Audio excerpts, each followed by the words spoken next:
Every Caribbean country has a history of resistance and rebellion. From small islands to big islands, the heroes deserve to be remembered for their sacrifices. While victory was rarely immediate, every small act of resistance led to emancipation and freedom. Today, we are going to focus on the names of the French and Spanish colonized Caribbean and learn who people like Louis Delgrès, Solitude, and Jose Antonio Aponte were, and the foods that shaped this part of the Caribbean. While everyone knows about the Haitian Revolution, there are other acts of resistance and rebellion throughout the history of enslaved people in the Latin Caribbean, and their names and events also deserve recognition and remembrance. The French and Spanish colonized Caribbean tells an equally remarkable story, one shaped by rebellion, political upheaval, and people who refused to accept that slavery and colonial rule were inevitable. Welcome to Heritage Food Stories, Season 2, Episode 11, Stories of Resistance in the Latin Caribbean, from Martinique and Guadeloupe to Puerto Rico and Cuba. I'm your host, Chef Murray, culinary historian, food educator, and culinary storyteller with a lifelong passion for exploring global cuisines and the stories behind the food we eat. I preserve history, connect cultures, and inspire curiosity through food. Every dish tells a story, and it is my privilege to tell it.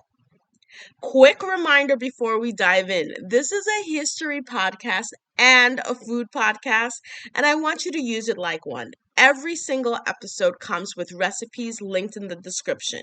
Here's my challenge to you. Cook one of them with your kids if you have them. Not next Tuesday, right now, whenever you're listening. Let the food be the lesson, because I promise you, a child who learns about Caribbean history while frying fish cakes or making a pot of curry is going to remember it a lot longer than anything they read in a textbook.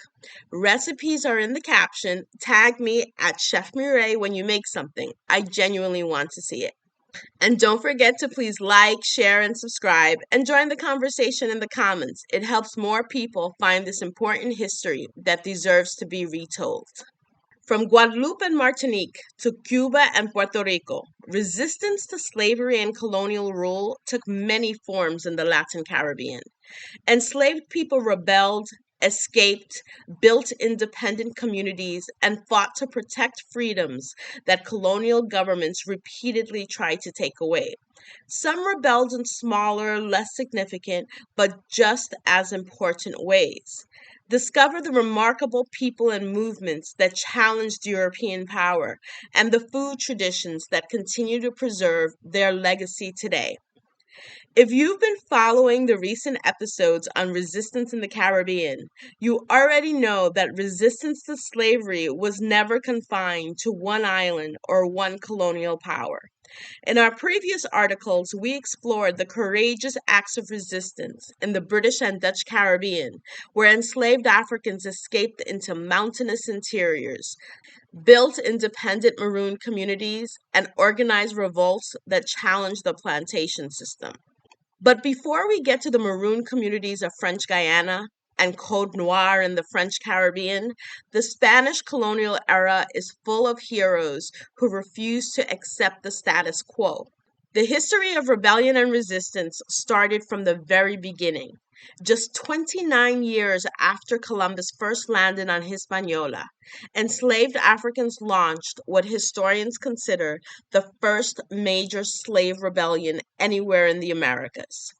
It happened around Christmas in 1521 on the sugar plantation of Diego Colón, Christopher Columbus's son. The timing wasn't accidental. While the Spanish celebrated the holiday, enslaved Africans seized the opportunity to strike. Among the leaders were Maria Olofa and Gonzalo Mandinga, both remembered in Dominican history as organizers of the uprising. Their goal wasn't simply to escape. They intended to overthrow the plantation system entirely, killing the Spanish enslavers, freeing the enslaved population, and taking control of the land themselves. The revolt was eventually suppressed, but its impact reached far beyond the plantation. Colonial authorities responded by drafting some of the earliest slave laws in the Americas, restricting movement, gathering weapons, and closely guarding virtually every aspect of enslaved life. The first comprehensive slave code in the New World weren't codified as a result of the system. They were established as a result of resistance. Resistance in Santo Domingo wasn't only for African enslaved people, but also for the indigenous. In 1519, Taino leader Enriquillo began what would become a 14-year guerrilla war against Spanish rule. Operating from the rugged mountains of Bajaruco, Enriquillo's fighters knew the landscape better than any Spanish army ever could. They ambushed soldiers, disrupted colonial settlements, and refused to surrender despite repeated military campaigns sent to destroy them. But what makes this rebellion remarkable is who fought alongside him. As enslaved Africans escaped plantations, many found refuge among Enriquillo's forces. Indigenous communities sheltered Maroons, and together they formed one of the earliest examples of an indigenous African alliance against European colonialism. Long before people spoke about solidarity between oppressed peoples, these communities were already living it. By the time Spain finally negotiated peace with Enriquillo in 1533, the empire had been forced into something it rarely offered: recognition that outright military conquest had failed. They would always have to continue to fight to retain control. By the 19th century, Spain had lost nearly all of its empire in the Americas. Puerto Rico and Cuba remained among its last possessions. Inspired by the independence movement sweeping Latin America, Puerto Rican revolutionaries decided it was their turn. On September 23rd, 1868, hundreds of rebels gathered in the mountain town of Lares and declared Puerto Rico an independent republic.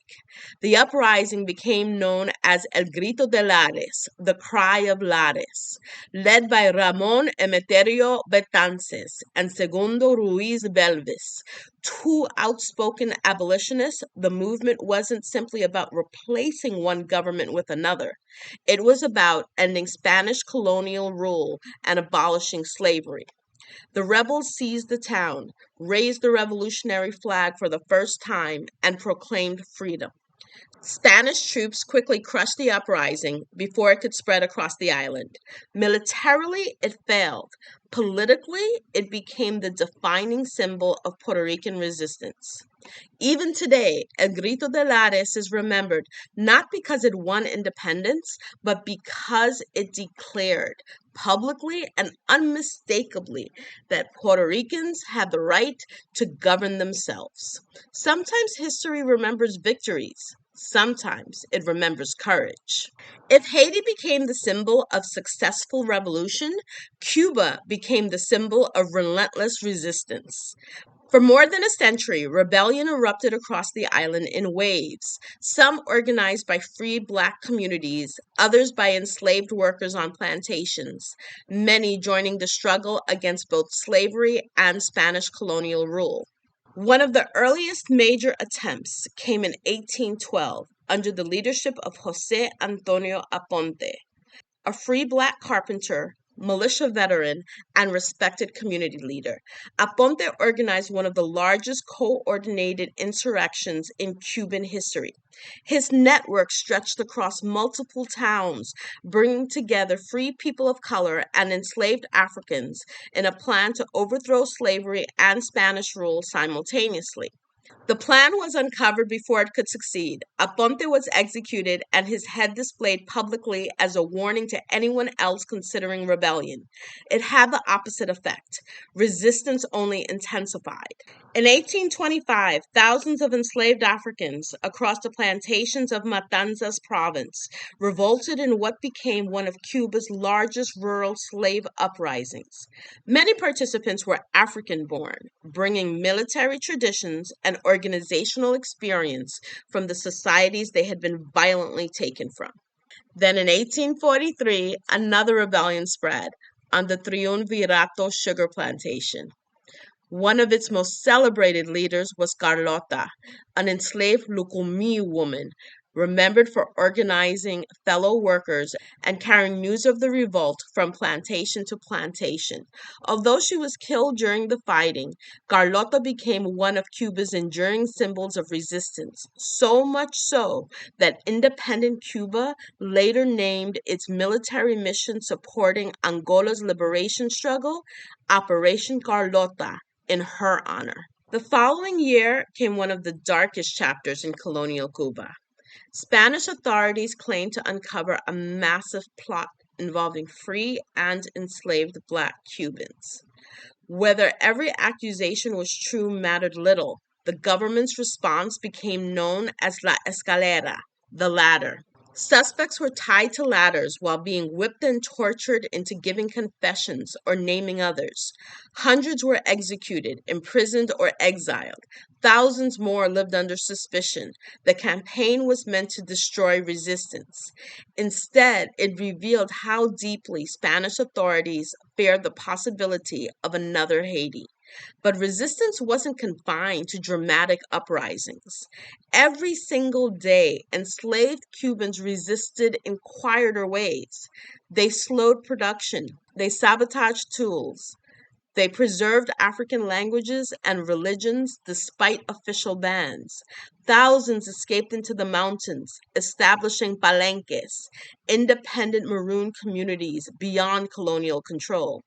History often remembers the revolutions, yet empires are just as often weakened by countless ordinary acts of refusal carried out by people whose names we'll never know. This was true in both the colonial history of Spanish and French controlled islands. For centuries, European empires believed slavery could be maintained through fear. Plantation owners relied on brutal punishments, strict laws, and overwhelming military force to protect an economic system built on human suffering. The French system of brutality was even codified into a series of laws known as Code Noir. Enacted in 1685 by Louis XIV, it detailed the treatment of enslaved people in the French-controlled Antilles. These cruel laws specified exactly how African enslaved people were to be controlled, fed, punished, and owned. Yet across the Caribbean, enslaved men and women imagined something their oppressors believed impossible, a future in which they could live with freedom and dignity. From the beginning, the enslaved people really never gave the colonizers a moment of peace. From day one, their only thought was how to escape from the freedom they knew was their human right. In the French Caribbean, that struggle took many forms. We've already taken a deep dive into the Haitian Revolution. That episode will be linked. Now let's explore how resistance occurred in the rest of the French Caribbean. In Guadeloupe, Louis Delgrès and his followers chose resistance rather than accept the return to slavery. In Martinique, enslaved people repeatedly took advantage of political divisions and changing circumstances to challenge colonial authority. And along the Maroni River in present-day French Guyana, the Aluko people built communities that preserved their independence and cultural traditions far from plantation control. These stories are connected by more than geography. They reveal how ideas of freedom traveled across the Caribbean, how people adapted resistance to their circumstances, and how communities preserved their identities even when colonial governments tried to erase them. Like every story in this series, this is not only about battles and political change. It is also about the preservation of culture. Even in the harshest conditions, people protected their languages, spiritual traditions, music, and foodways. Long after wars ended and colonial governments changed, those traditions continued to be passed down from one generation to the next, reminding us that preserving culture was itself an act of resistance. In 1794, revolutionary France abolished slavery throughout its colonies, bringing hope to thousands of formerly enslaved people in Guadeloupe. For a brief moment, it appeared that the promises of the French Revolution, liberty, equality, and fraternity, might finally extend to everyone. That hope lasted only a few years. When Napoleon Bonaparte came to power, he reversed many of the revolution's reforms. Determined to restore France's profitable plantation economy, he sent troops to Guadeloupe in 1802 with orders to reestablish French authority. Behind those orders was an even more devastating reality: slavery would return. Many accepted that they could do little to stop it. Louis Delgrès refused. Born free in Martinique in 1766, Delgrès had served as an officer in the French army and believed deeply in the ideals the revolution had promised. When it became clear that Napoleon intended to betray those principles, Delgrès chose resistance. Before taking up arms, he published a powerful proclamation addressed to the entire universe. In it, he declared that resisting oppression was not rebellion, but a fundamental human right. His words called upon the people of Guadeloupe to defend their liberty rather than quietly surrender it. Outnumbered and outgunned, Delgrès and his followers retreated into the mountains as French forces advanced across the island. By May 1802, they had made their final stand near Matouba. They knew they could not win, but they also knew what surrender would mean. Rather than allow themselves to be captured and returned to slavery, Delgrès and hundreds of his companions ignited their supply of gunpowder as French soldiers closed in. The massive explosion killed many of the resistance fighters, along with advancing troops. It was an act of extraordinary sacrifice. Although Guadeloupe ultimately returned to French control, Delgrès' decision became one of the Caribbean's most powerful symbols of choosing dignity over oppression. Among those fighting beside him was a woman remembered simply as Solitude. Very little is known about her early life, and that silence is itself a reminder of how many women disappeared from the historical records. Historians believe she had joined a community of Maroons in Guadeloupe before becoming part of the resistance against Napoleon's forces. What makes her story especially moving is that she was pregnant during the final campaign.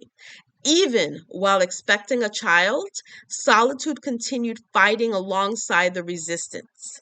When Delgrès and his followers made that last stand, she survived the explosion but was captured by French troops. She was sentenced to death. The sentence, however, was delayed because she was pregnant.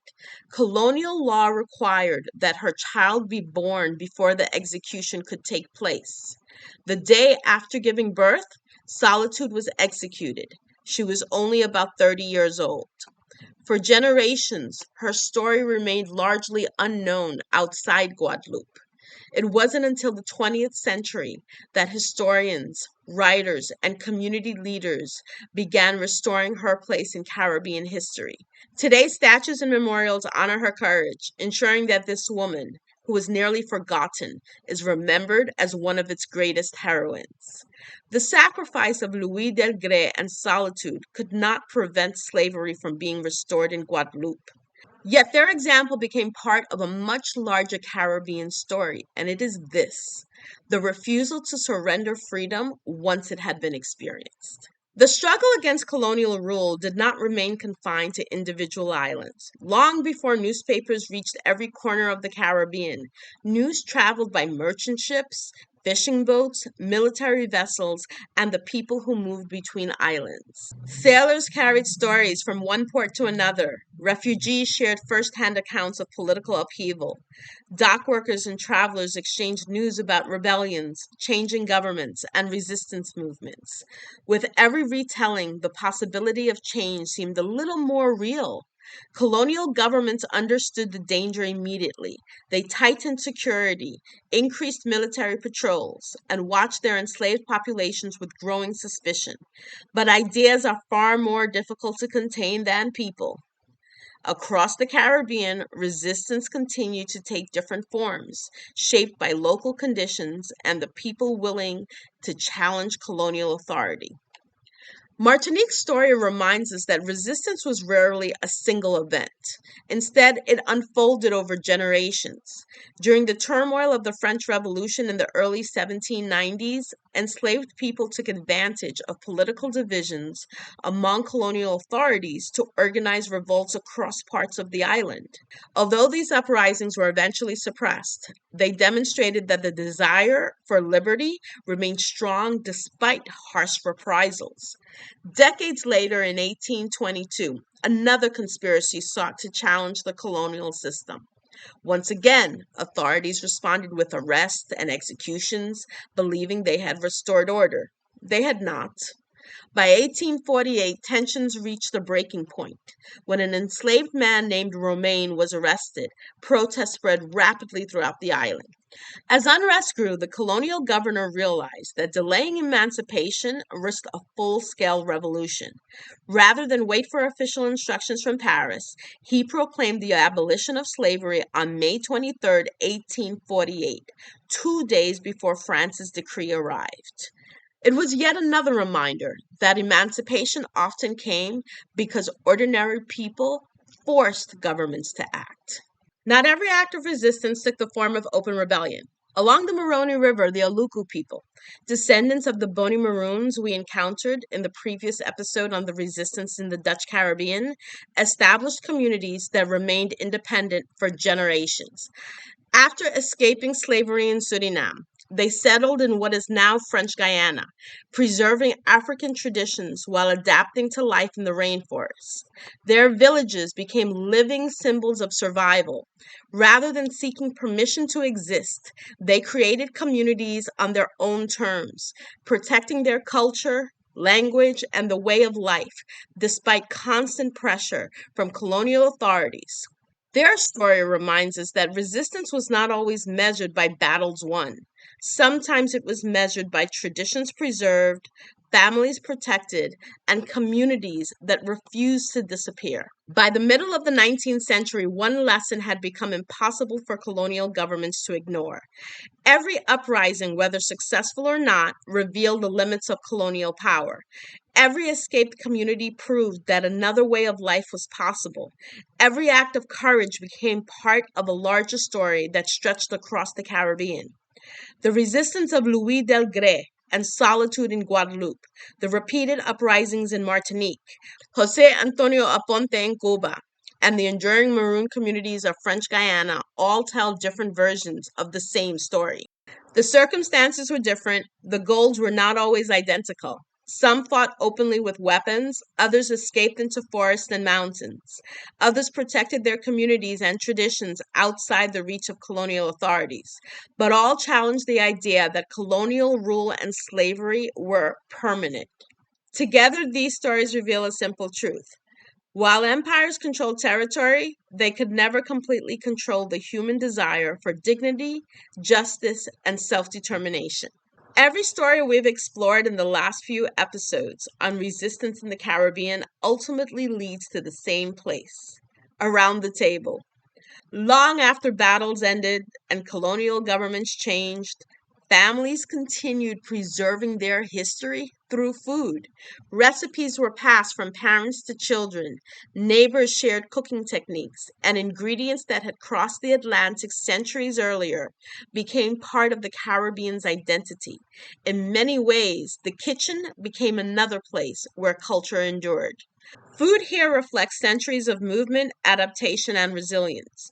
Indigenous peoples utilized cassava, peppers, sweet potatoes, and tropical fruits long before Europeans arrived. Enslaved Africans carried agricultural knowledge, cooking techniques, and seasonings that transformed local ingredients into nourishing meals. Asian and Levant people came with spices. French and Spanish colonists contributed breads, pastries, and culinary methods that blended with African, Asian, and indigenous traditions to create the vibrant Creole cuisines we know today.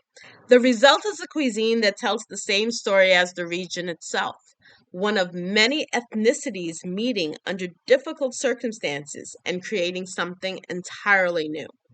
From Guadeloupe and Martinique to Puerto Rico and Cuba, that history can be tasted in dishes that combine African, European, Asian, and indigenous influences. Root vegetables such as yams, cassava, plantain, and breadfruit remain staples, while seafood reflects the island's close relationship with the sea. Creole stews, saltfish, fresh tropical fruits, and richly seasoned gravies speak to generations of cooks who learned to transform simple ingredients into memorable meals. French and Spanish influence can be seen in pastries, breads, and cooking techniques. But the soul of these cuisines remains deeply rooted in the people who were their victims of cruelty. The use of herbs, slow cooking, communal meals, and bold seasoning reflects culinary knowledge that survived the Middle Passage and adapted to new environments without losing its identity. Food also traveled with people. As families moved between islands and across colonial territories, they carried recipes and cooking traditions with them. Merchants introduced new ingredients through trade, while cooks adapted familiar dishes using whatever was available in their new homes. In their way, recipes crossed borders just as ideas and people did, creating connections that can still be tasted throughout the Caribbean today. These meals remind us that resistance did not happen only on battlefields or in secret meetings deep within the forest. It happened every time families gathered to prepare foods that connected them to their ancestors. It happened every time traditional knowledge was shared, despite efforts to erase it. It happened every time culture was preserved through everyday acts of cooking, eating, and celebrating together. When we prepare these dishes today, we are doing more than following a recipe. We are participating in a history that stretches back generations, a history of resilience, creativity, and hope. Before we get to the recipes, please note that I've included some recipes that are synonymous across countries like Dominica, St. Lucia, and Grenada. They switched colonizers the way most of us switch socks, so their cuisines have both British and French history. Before we get into the food, I'd like to thank the sponsor of today's episode, Global Kitchen Travels. If today's story has inspired you to explore the cuisines of the Caribbean and beyond, you'll find authentic recipes and food history, plus over 1,000 recipes from around the world at globalkitchentravels.com. Now let's talk about the food. We're going to start in Puerto Rico with mofongo. Green plantains fried and pounded with garlic, olive oil, and crackling pork skin until they hold together like a fist. This is fufu's descendant, remade on Puerto Rican soil, and it still carries the same logic that got enslaved cooks through centuries. Pound what you have until it feeds you. It is often served with stewed chicken or shrimp. Crab matete, a one-pot rice dish from Martinique where bacon and crabs simmer down together until the rice drinks up every bit of brine and smoke. Humble ingredients, patient cooking, a whole coastline in one pot. Saltfish fritters, known as bacalitos, saltfish fritters, or simply fish cakes. These salt cod fritters are ubiquitous throughout the Caribbean, with just about every island having their own version. Proof that preserved fish and quick frying became a shared Caribbean language, even across colonial lines that were never meant to talk to each other. Creole chicken, a marinade that's basically a map. Asian spice trade, African seasoning technique, indigenous cooking method, all baked into one chicken. If you want to taste colonization and resistance to it in a single bite, this easy baked chicken recipe is the dish. Habichuela con dulce, a sweet bean pudding from Dominican Republic, thick with coconut milk and warm spices. This recipe sounds strange until you taste it. Then it makes total sense that cooks with almost nothing to work with turned a pot of beans into dessert. Mangú, boiled green plantain, mashed smooth with salt, crowned with pickled red onions. The Dominican answer to fufu and proof that no two islands ever mashed their plantains quite the same way. Frequently served with breakfast items like eggs, Dominican salami, and fried cheese. Pan medianoche, small, sweet, egg-rich rolls built for merienda, for the pause in the afternoon when you sit down, however briefly, for a snack and a cafecito. Is there anything better than homemade bread? Majarete, a silky corn pudding that is quietly one of the most important recipes in this whole episode. Corn was indigenous long before it was Caribbean, and this dessert is a direct edible link back to the alliance forged in Enriquillo's rebellion. History likes to remember the explosion at Matuba and the flag raised at Lares. It's slower to remember the woman who kept a bean pot going for a family that had nothing else, or the cook who taught her daughter how to pound plants in the same way her mother had. But both are resistance. Louis Delgrès chose to die free rather than live enslaved again. Solitude fought pregnant, gave birth, and was executed the next day. And for 2 centuries, almost no one said her name. Aponte's head was displayed as a warning, and Cuba rebelled anyway, again and again for 100 years. None of that is a footnote to history. It is the history. And none of it ended when the fighting stopped. It moved into kitchens, into the hands of women who mashed plantain the way it had been mashed for generations, who stretched a few beans into a pudding sweet enough to celebrate with, who kept cooking techniques alive that colonial law had tried to outlaw right alongside African languages and African gods. Every dish on today's list, from mofongo to habichuela con dulce, is a small edible refusal to disappear. These foods tell stories that cannot always be found in history books. They speak of perseverance, community, and the determination to preserve identity despite every attempt to erase it. That is the true legacy of resistance.